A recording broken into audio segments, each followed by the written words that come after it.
Estamos falando de conceitos, conceito de globalização, conceito de socialismo, conceito de liberalismo econômico. Há um outro conceito que nós precisamos dominar, que nós precisamos trabalhar. O conceito é neoliberalismo. E o que é o neoliberalismo? O neoliberalismo, ele é uma derivação, ele é também uma política econômica, e o neoliberalismo, ele é próprio dos anos 30. O neoliberalismo vem para o mundo, ele é adotado em diversos países do mundo a partir da globalização nos anos 90. Então, ele é um fenômeno dos anos 90. O neoliberalismo ele foi defendido na Europa e nos Estados Unidos por grandes expoentes da política da ocasião, da época, nos anos 80, 90. Nós tivemos nos Estados Unidos o primeiro ator de Hollywood a ser presidente dos Estados Unidos, o presidente Ronald Reagan. Ronald Reagan, aí na foto, à frente da bandeira norte-americana, Ronald Reagan era ator de Hollywood, fazia filmes de faroeste, mas ele não foi daqueles atores mais conhecidos, ele era ator dos chamados filmes B. E nós temos aí também a primeira-ministra da Inglaterra, ex-primeira-ministra da Inglaterra, Margaret Thatcher, conhecido como a Dama de Ferro. Eles foram dois importantes personagens que, àquele momento, estabeleceram, cada um em seu país, políticas neoliberais. No Brasil, o presidente que se identifica com as políticas neoliberais, que primeiro se identifica com elas, foi o presidente Fernando Afonso Collor de Mello. Collor, hoje senador por Alagoas, terá 8 anos de mandato como senador por Alagoas. O presidente Collor foi o primeiro presidente brasileiro eleito pelo voto direto e secreto pós-ditadura. O presidente Fernando Afonso Collor de Mello foi o primeiro presidente brasileiro a sofrer um processo de impeachment e perder o seu mandato de presidente da República eleito.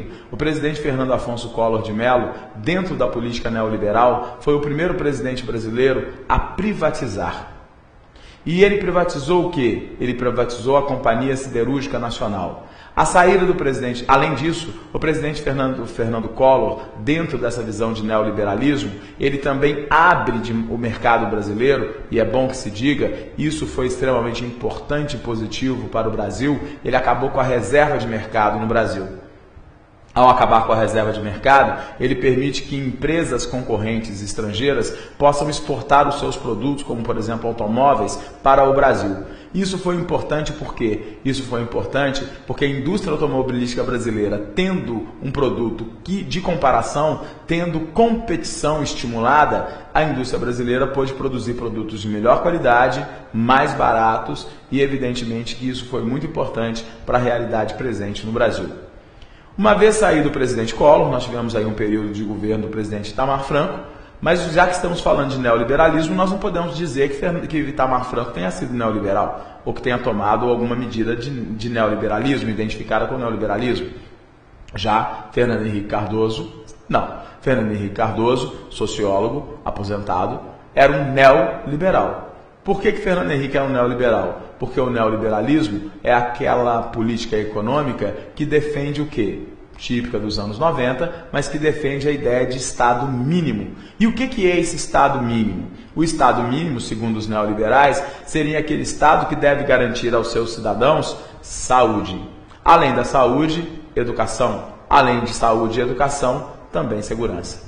Então veja bem, qual seria no neoliberalismo o campo de atuação do Estado? No neoliberalismo, o campo de atuação do Estado é garantir a saúde, a educação e a segurança. Apenas, nada mais. E se o Estado tem um banco? Se o Estado tem um banco, não deveria ter. Por que não? Porque a função do Estado é garantir saúde, educação e segurança. E se o Estado tem uma indústria de automóveis? Não deveria ter. A função do Estado é garantir saúde, educação e segurança. E se o Estado tem uma companhia de petróleo?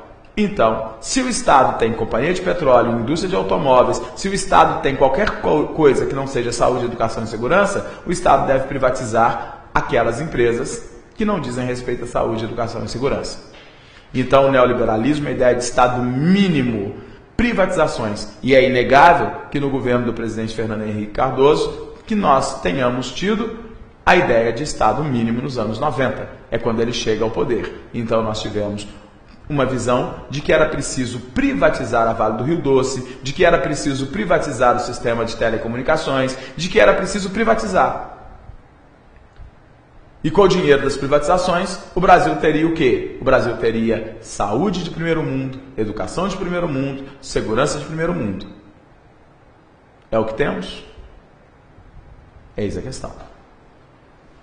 O capitalismo, ele é o sistema hegemônico na nova ordem mundial. Nós já falamos sobre isso na nossa primeira aula. O capitalismo é um sistema hegemônico, é um sistema vitorioso. Até a China, que é comunista, até a China, que é socialista, pratica o capitalismo. Pois bem, o capitalismo está doente, o capitalismo está em crise. O capitalismo está doente, está em crise desde quando? O capitalismo está doente, está em crise desde 1929. Ele teve uma crise em 29, ele teve uma crise nos anos 70, que foi a crise do petróleo, ele teve uma crise nos anos 90, que foi a crise neoliberal, ele teve uma crise nos anos 2000, a Rússia quebrou, a Argentina quebrou, os tigres asiáticos quebraram, então o capitalismo está em crise há relativo muito tempo. O capitalismo teve uma crise em 2007, que foi a crise dos mercados nos Estados Unidos, e o capitalismo então está adoecido. Qual é o problema do capitalismo? O capitalismo está em crise, também no contexto dos anos 90, e o capitalismo apresenta aquilo que nós vamos chamar de crise de produção. Em 1929, a causa da crise de 29 foi também uma crise de produção. E o que é crise de produção? Como é que nós vamos entender crise de produção? Crise de produção nada mais é do que o seguinte: o capitalismo ele tem uma capacidade. Qual? Nós temos máquinas cada vez mais poderosas, cada vez mais sofisticadas, capazes de produzir cada vez mais mercadoria.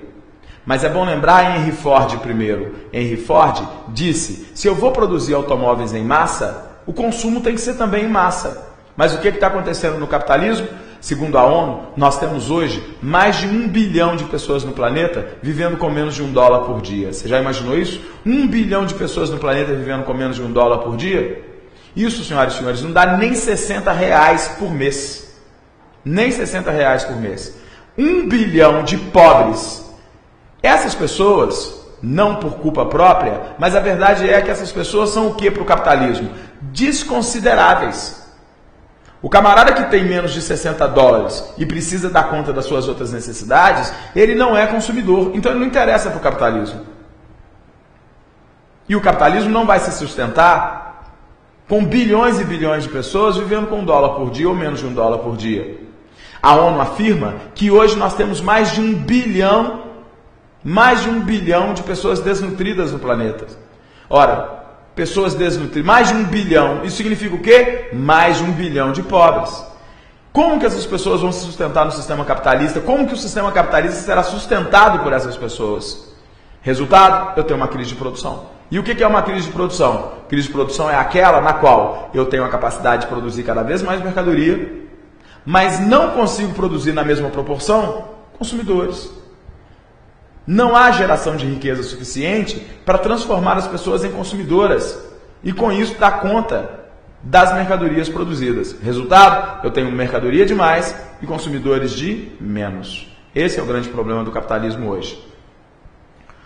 Os Estados Unidos da América, nos anos 90, tiveram uma solução quase mágica para esse dilema, para esse problema. Qual teria sido essa solução? Crédito. Como assim o crédito? Vender a crédito.